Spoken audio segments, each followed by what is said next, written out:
할렐루야. 여호수아 1장 1절에서 9절 말씀을 가지고 마음을 강하게 하라는 말씀을 전하겠습니다. 오늘 본문에 보면 신앙인 한 지도자의 고민이 있습니다. 그 마음속에 큰 두려움과 고민이 있습니다. 가나안을 향해 가던 도중에 모세가 죽었습니다. 1인자 모세가 죽었습니다. 2인자인 여호수아가 1인자가 되었습니다. 1인자인 모세만 의지하고 그에게 순종하고 충성을 다하던 여호수아가 모세가 없는 가운데서 이스라엘을 인도해야 될 무거운 책임을 졌습니다. 그는 너무 견딜 수가 없었습니다. 모세는 죽었고 홀로 이 백성을 인도해야 하고 고독한 마음에 괴로워하고 있었습니다. 그런가 하면 이스라엘의 무지와 또 그들의 안악함을 잘 아는 사람이었습니다. 40년 동안 광야에서 어떻게 지내는지 여호수아는 잘 알고 있습니다. 모세가 산에 올라가서 하나님에게 계시를 받는 동안 그 기간을 참지 못해서 이스라엘은 산 밑에서 금 우상을 만들어 우상을 섬겼습니다. 그런가 하면 가나안 정탐꾼의 보고를 받으면서도 마음에 안 든다고 모세를 죽이고 애굽으로 돌아가자고 고함을 지르고 난리를 피우는 그런 사람들입니다. 이스라엘 백성이 타락하고 안악하고 얼마나 목이 곧은 백성인지를 잘 압니다. 40년 동안 경험했습니다. 이 때문에 모세가 고민하는 것을 눈으로 보았습니다. 그런데 여호수아 2인자가 어떻게 이 백성을 인도할 수 있단 말입니까? 또 하나는 앞으로 향할 미지의 세계입니다. 가나안 7족속에 사는 가나안 땅은 잠깐 정탐꾼으로 그가 그 땅을 다녀간 일은 있습니다만 전혀 미지의 세계입니다. 정보가 없습니다. 가나안 점령 전력으로 볼 때 자기는 오합지졸이요 적은 군사가 있고 나라가 있습니다. 높은 성이 있습니다. 어떻게 이 나라를 점령해 들어갈 수 있단 말입니까? 미지의 세계입니다. 신앙이 없는 이 정탐꾼들이 한 말처럼 이 땅은 아랍 자손들이 사는 곳이요 그 아랍 자손들이 장대한 모습을 비교해 볼 때 자기들은 메뚜기와 같더라고 했습니다. 민수기 13장 33절에 보면 우리는 마치 메뚜기와 같더라. 그러니 어떻게 메뚜기 같은 우리가 저 어마어마한 가나안 땅을 점령할 수 있단 말인가? 인간적으로 환경은 불가능합니다. 아무것도 없습니다. 인간적으로 기대할 것이 아무것도 없습니다. 그러나 하나님은 여호수아에게 말씀합니다. 너는 마음을 강하게 하라, 담대히 하라. 내가 너와 함께하니. 오늘 본문 가운데 보면 이 땅을 너에게 주었노니 과거사입니다. 이미 주었다. 가서 차지해라. 하나님 말씀입니다. 이 땅은 너와 내 후손에게 주었다. 아브라함에게 주었다. 가서 차지해라. 하나님의 말씀을 믿고 가야 하는 여호수아는 답답하기만 합니다. 너를 당할 자가 없으리라. 내가 너와 함께 함이니라.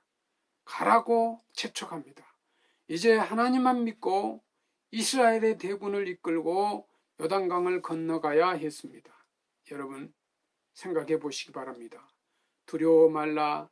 내가 너와 함께 함이니라. 너는 할 수 있다. 너는 해야 한다. 이미 내가 내게 주었노라. 여호수아에게 특별한 믿음이 필요했습니다. 이 세상에 악처 중에 가장 역사적인 악처가 소크라테스의 마누라라고 합니다.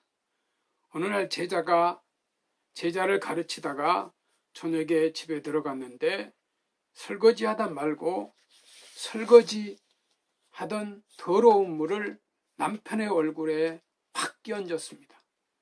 그냥 소크라테스는 껄껄 웃으면서 하는 말이 천둥이 오더니 비가 오구만.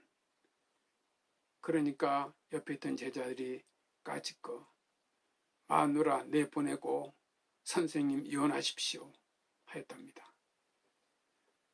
그러니까 소크라 선생께서 껄껄 웃으면서 자네들은 나를 모르네. 그 마누라가 아니면 내가 어찌 철학가가 됐겠나. 그 말은 맞는 말이죠. 여러분, 과거와 화해해야 하고 그리고야 미래가 있는 겁니다. 이것이 신앙이란 말입니다. 또한 자신에게 책임감이 부여해야 합니다. 많이 받았으니 많이 주어야 합니다. 은혜를 받았으니 갚아야 됩니다. 여러분, 존재의 이유를 바로 알아야 합니다. 하나님의 은혜와 그 크신 사명 중에 내가 존재하며 사는 것입니다. 하나님이 내게 주신 사명이 있으므로 나는 존재합니다. 하나님의 사람 모세는 40년을 지내고 세상을 떠나갔습니다. 경험을 눈으로 본 여호수아입니다. 하나님 그에게 말씀하십니다. 담대하라. 강하고 담대하라. 내가 너와 함께 하느니라. 가나안의 적도 보지 마라. 이스라엘의 완벽함도 무리에 두지 마라. 다만 나를 보라. 내가 내게 명한 것을 지키라. 모세를 통해 말한 바 율법을 지켜라. 그 율법을 명상하고 묵상하라. 내 생각의 중심에 항상 하나님의 말씀이 있어야 한다. 오직 하나님만을 생각하라. 그리고 하나님의 말씀을 다 지켜 행하라. 그리하면 무슨 일을 하든지 형통하리라.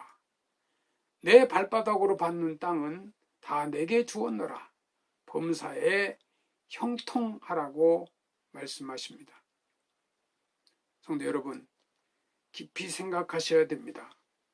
성도 여러분, 위기 때, 고난 때 하나님의 음성, 하나님의 뜻을 따라 행하시기를 바랍니다. 어니스트 뉴먼의 말에 이런 말이 있습니다. 위대한 작곡가는 영감이 생겨서 일하는 것이 아니고 하나님의 영광을 위해서 열심히 일하기 때문에 영감이 온 것이라고 했습니다. 베토벤, 모차르트, 바그너, 그리고 바하, 하이든 모든 유명한 음악가들은 오직 하나님의 영광을 위하여 열심히 일할 때 하나님이 그들에게 영감을 주었다고 합니다. 영감을 기다려서 영감을 얻는 게 아닙니다. 우리는 때때로 성령 충만을 기다리다가 세월 다 갑니다. 성경은 분명히 말합니다. 너희가 공회에 끌려갈 때 그냥 끌려가라. 죽을 각오하고 가라. 끌려가서 공회에 서면 예수님 말씀이 내가 무슨 말할 것인가를 현장에서 주리라. 이것이 성령 충만함입니다. 여호수아에게 말씀하십니다. 가나안을 향해 행진을 계속하라. 그러면 내가 함께 할 것이다. 요단강을 건너가라. 내가 너와 함께 할 것이니라. 강하고 담대하라. 하나님의 말씀을 지키고 그를 사랑하라. 그리고 용기를 내라. 내가 내게 능력으로 함께 할 것이니라. 백석교회 성도 여러분, 하나님이 함께 하신다는 말씀, 이 말씀을 붙잡고 여호수아의 뒤를 따라 하나님의 사람으로서 충성하시고 그래서 축복의 형통의 길을 가시기를 바랍니다. 감사합니다.